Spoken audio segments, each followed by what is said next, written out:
Welcome to my channel. Ngayong araw, magluluto po tayo ng sweet and sour lapu-lapu. At ito po ang ating mga rekado.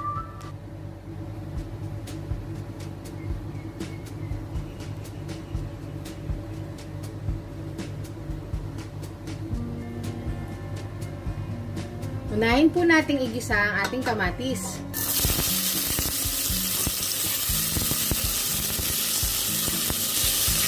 Ito po ang second part ng ating procedure. Kanina po, nauna na po natin pinrito ang ating lapong isda. So, susunod po after ng kamatis, susunod na rin po natin ang ating bawang.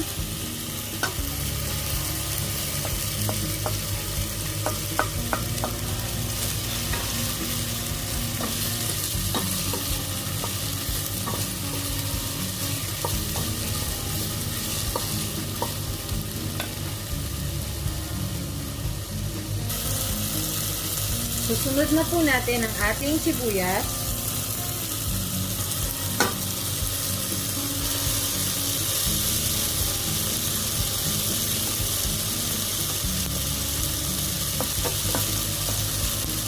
Ganon din ang ating luya.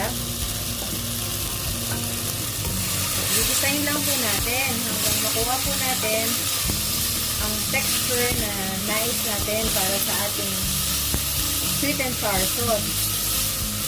Kailangan po natin lutuin ng mabuti ang lahat ng ito. So na naman po itong easy cooking. Kaya ito po ang perfect na recipe natin today. Ang ating sweet and sour lapu-lapu. Sunod din po natin ang ating chopped na carrot.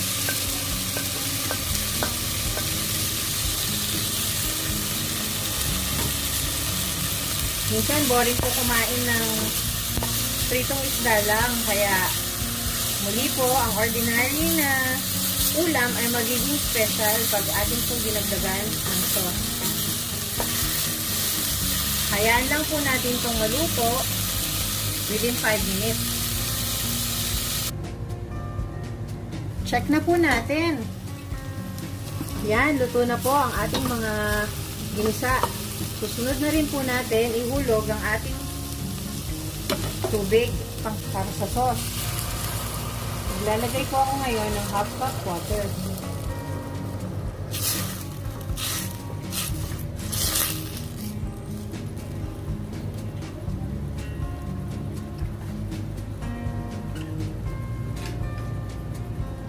Ihulog na rin po natin ang ating suka.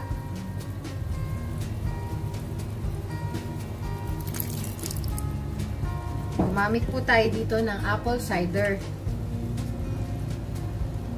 Isang kutsara ng ating brown sugar.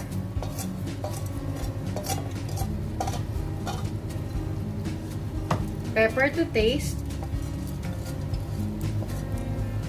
At konting chili flakes po.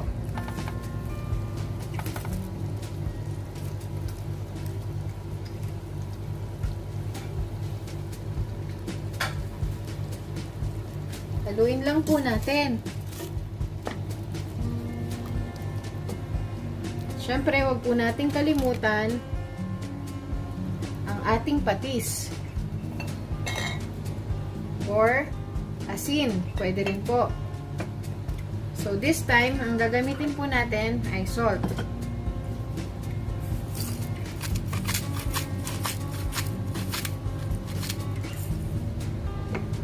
Yan. Ganyan lang po kasimple ang pagtitimpla ng ating sauce. Siya nga po pala, huwag rin natin kalimutan ang ating konting ketchup. Yan po ang mag-a-add ng kulay sa ating niluluto.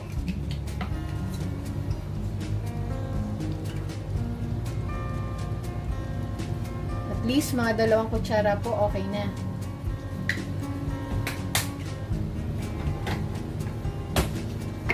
Patuloy po natin itong hahaluin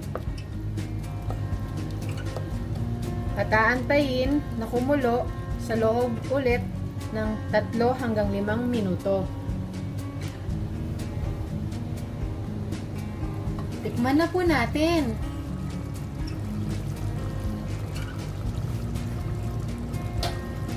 Kung makikita nyo po sa kulay ng ating sauce, perfect na po.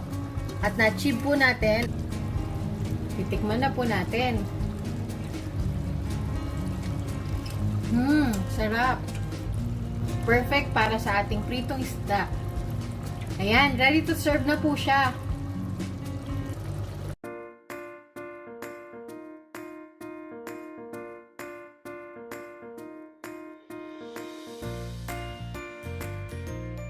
Kung nagustuhan niyo po ang recipe na to, please like, follow, comment, and subscribe.